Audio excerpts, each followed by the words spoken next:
Hello guys, how are you? Welcome back on my channel Education Hub Easy Way। आज हम बात करेंगे guys science की। यहाँ पर हम C TET, UP TET, super TET, police, railway, bank, SSC यानी जो भी कंपटीशन एग्ज़ाम है जिसमें साइंस को पूछा जाता है, तो हम यहाँ पर एक बेस लेके चल रहे हैं साइंस का। यानी हम यहाँ पर जो साइंस पढ़ेंगे वो प्योरली एनसीईआरटी बेस पर होगी। यानी एनसीईआरटी के जो भी साइंस है वो हम यहाँ पर कवर करेंगे, क्योंकि जो भी कंपटीशन एग्ज़ाम आज के समय में होते हैं सभी में एनसीईआरटी का ही जो सिलेबस है पूछा जाता है।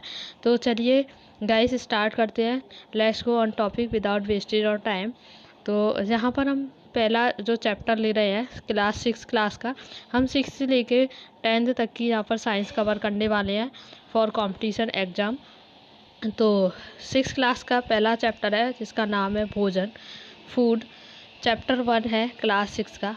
इसको हम यहाँ पे कवर कर लेते हैं। जो मस्ट जो टॉपिक है, पॉइंट है, वो मैंने यहाँ पर नोट किए हुए हैं, खुद हैंडमेड नोट्स हैं। तो इसको हम पूरी तरीके से पढ़ेंगे, फिर इसके बाद हम इसके ऑब्जेक्टिव क्वेश्चन भी देखेंगे। चलिए देख लेते हैं गाइस। तो सबसे पहले बात करते हैं, हमारे पौधे हमारे भोजन का एक प्रमुख स्रोत होते हैं। तो हमें जो भी भोजन प्राप्त होता है किससे प्राप्त होता है? प्लांट से प्राप्त होता है, पौधों से ही प्राप्त होता है। ऐसा कोई फूड नहीं है या फिर ऐसा कोई ऑर्गेनिज्म नहीं है जो प्लांट के ऊपर डिपेंड ना हो। डायरेक्टली इनडायरेक्टली हम प्लांट के ऊपर ही डिपेंड होते हैं।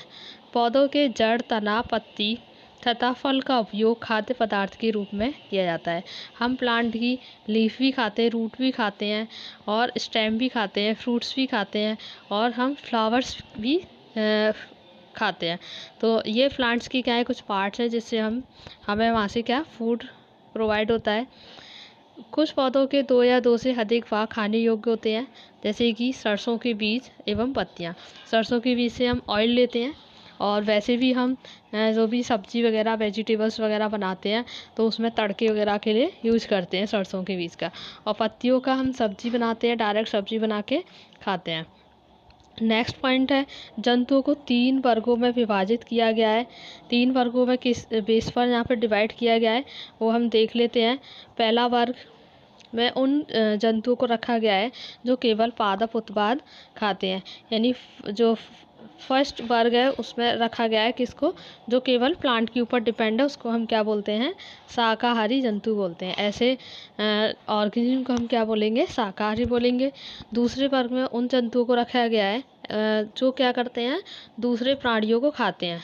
यानी दूसरे प्राणियों के ऊपर, दूसरे एनिमल्स के ऊपर डिपेंड होते हैं, उनको हम मांसाहारी जंतु कहते हैं। तीसरे वर्ग में उसको रखा गया है, उन जंतुओं को रखा गया है जो पौधे और दूसरे जंतुओं को खाते हैं। यानी वो पौधे भी खा लेंगे और जंतु को भी खाते हैं, तो उनको हम क्या बोलेंगे? सर्वाहारी जंतु कहते हैं। तो शाकाहारी में ऐसे जंतु होंगे जो केवल प्लांट खाएंगे, जैसे कि गाय वगैरह, इसके शाकाहारी के अंदर आती है।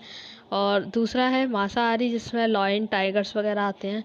और तीसरा वर्ग में ह्यूमन बींग्स को रख देते हैं, यानी सर्वाहारी होते हैं हम जैसे प्लांट को भी और मांस भी खाते हैं।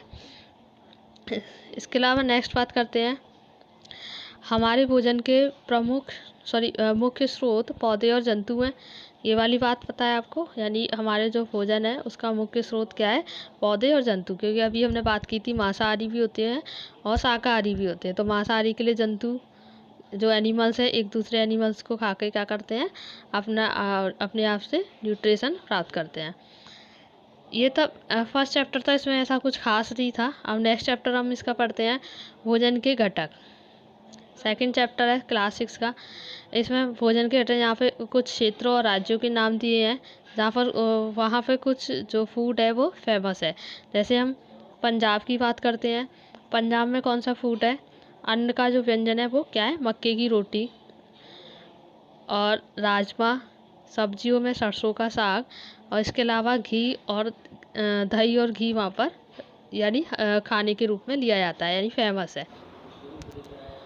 आंध्र प्रदेश में क्या होता है? सबसे ज़्यादा जो खाया जाता है वो चावल होता है, हरैर की दाल तथा रसम चारू। मतलब ये हरैर की दाल ही होती है, उसको बोलते हैं रसम चारू।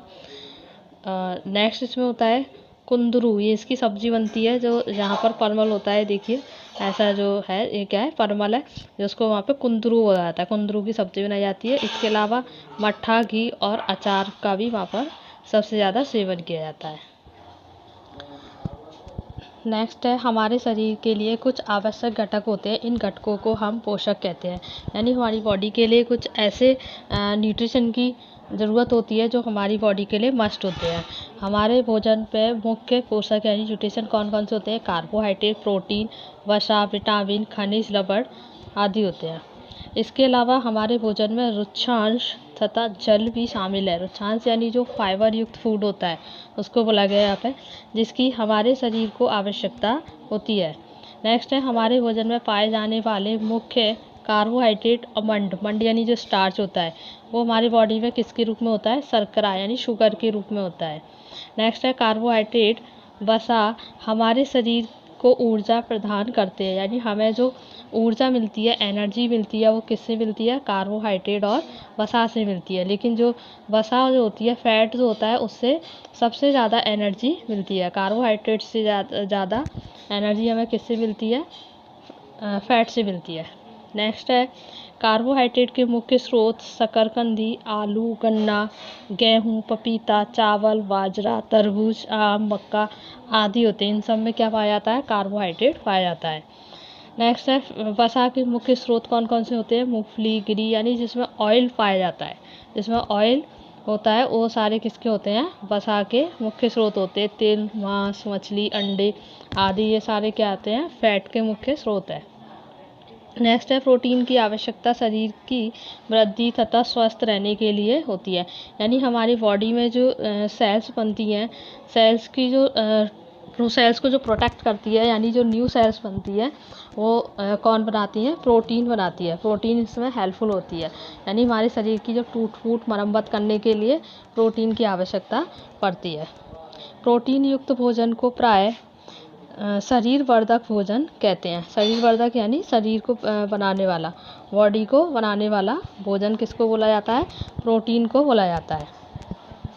प्रोटीन के मुख्य स्रोत कौन कौन से हैं? चना, मूंगफली, तुअर दाल, राजमा, मटर, सोयाबीन, मांस, मछली, पनीर तथा अंडे। ये सारे किसके मुख्य स्रोत हैं?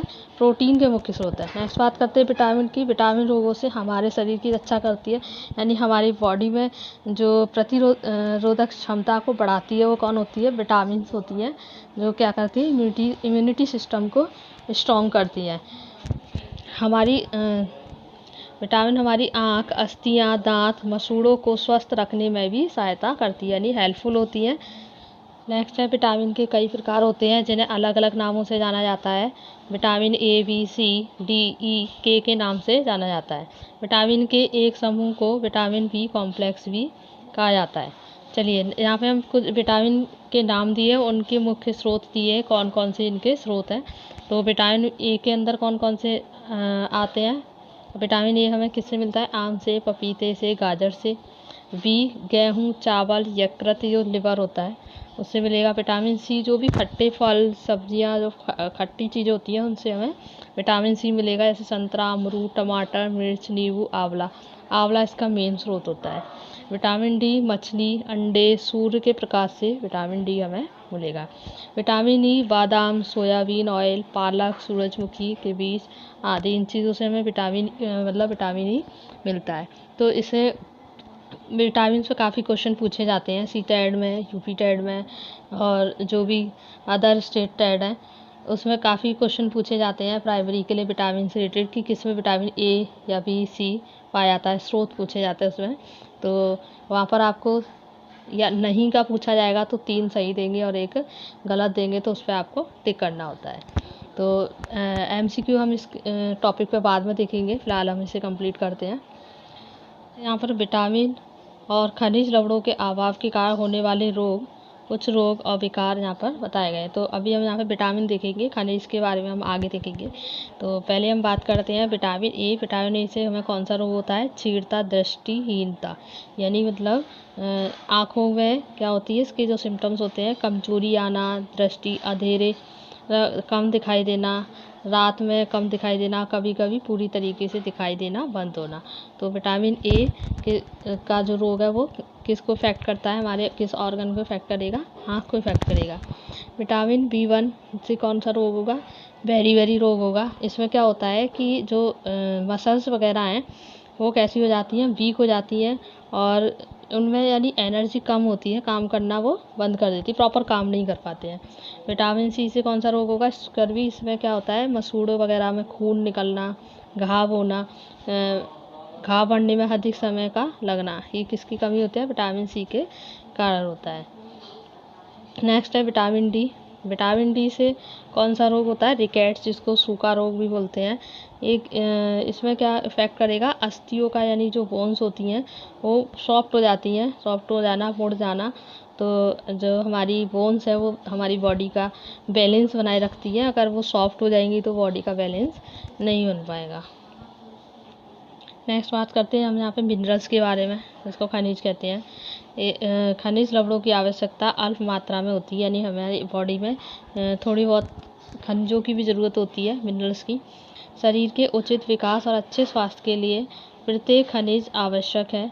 यहाँ पे कुछ खनिजों के नाम दिए हैं और उससे होने वाले रोगों के नाम दिए हैं और क्या सिम्टम्स होते हैं वो दिए। जैसे कि अगर कैल्शियम की कमी हो जाती है हमारी बॉडी में तो क्या हो जाएगा, अस्थियाँ और दंत क्षय, यानी जो बोन्स हैं वो हमारी कमज़ोर हो जाएंगी, और हमारा जो टीथ हैं उनका जो इनेमल वगैरह है वो क्या होगा, वहाँ से यानी गलने लगेगा, दांतों में भी गलन पड़ने लगेगी। इसके सिम्टम्स क्या है, कमज़ोर अस्थियाँ और दंत क्षय। आयोडीन की कमी हो जाती है तो जो गाइटर रोग है, घेंगा जिसको बोलते हैं, जो गले में होता है, ठीक है। इसके जो सिम्टम्स क्या हैं, गर्दन की ग्रंथि का फूलना, यानी मोटी हो जाती है, सूज जाती है, स्वेलिंग आ जाती है। बच्चों में मानसिक विकलांगता ये आ जाती है। अगर हमारी बॉडी में आयरन की कमी हो जाती है तो क्या हो जाता है, अरक्तता यानी ब्लड की कमी होना।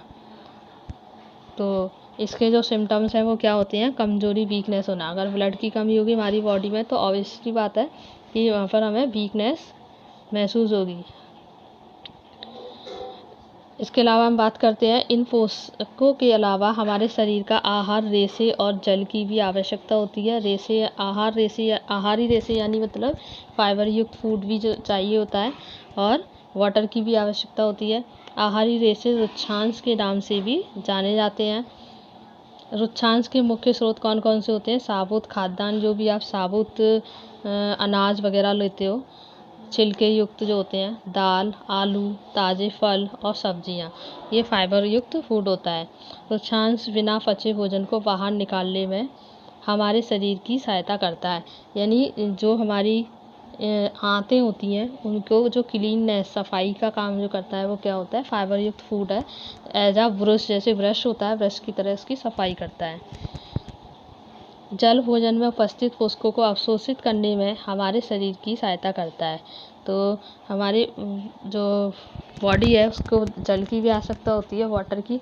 उसका काम क्या होता है कि जो भी हम फूड लेते हैं उसमें जो भी न्यूट्रिशन होता है उसको अवशोषित करता है, एब्जॉर्ब करने में काम यूज़फुल होता है। जल कुछ अपशिष्ट पदार्थों जैसे कि मूत्र तथा पसीने को शरीर से बाहर निकालने में भी सहायता करता है। इसके अलावा हम बात करेंगे संतुलित आहार की। संतुलित आहार क्या होता है, जिस भोजन में हमारे शरीर के विकास के लिए जरूरी पोषक तत्व हो वह संतुलित आहार कहलाता है। यानी हमारी बॉडी ऐसा कोई भी फूड जिससे हमें न्यूट्रिशन प्रोवाइड हो रही है, दैट इज़ कॉल्ड संतुलित आहार।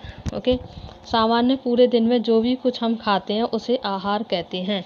अब हम ऐसा तो नहीं है कि हम संतुलित आहार ही खाते हैं, जंक फूड वगैरह हमने इनटेक किया है तो उसका मतलब ये नहीं है कि वो संतुलित आहार है हमारे लिए, वो केवल हमारे लिए क्या है, आहार है। तो गाइस आज के लिए इतना ही। यहाँ पर हमने 2 चैप्टर कवर किए हैं 6 क्लास के। मैं एक साथ में 2 से 3 या 4 जो भी पॉसिबल होगा वो चैप्टर कवर करूँगी जल्द से जल्द, और उसके बाद हम यहाँ पर इन्हीं चैप्टरों के ऊपर MCQ देखेंगे। तो 100% ये श्योरिटी है कि जब आप एग्ज़ाम देने जाओगे तो इससे बाहर कुछ भी नहीं आना। तो अगर आपको हमारी वीडियो पसंद आई तो आप लाइक, शेयर और सब्सक्राइब ज़रूर करिए। धन्यवाद।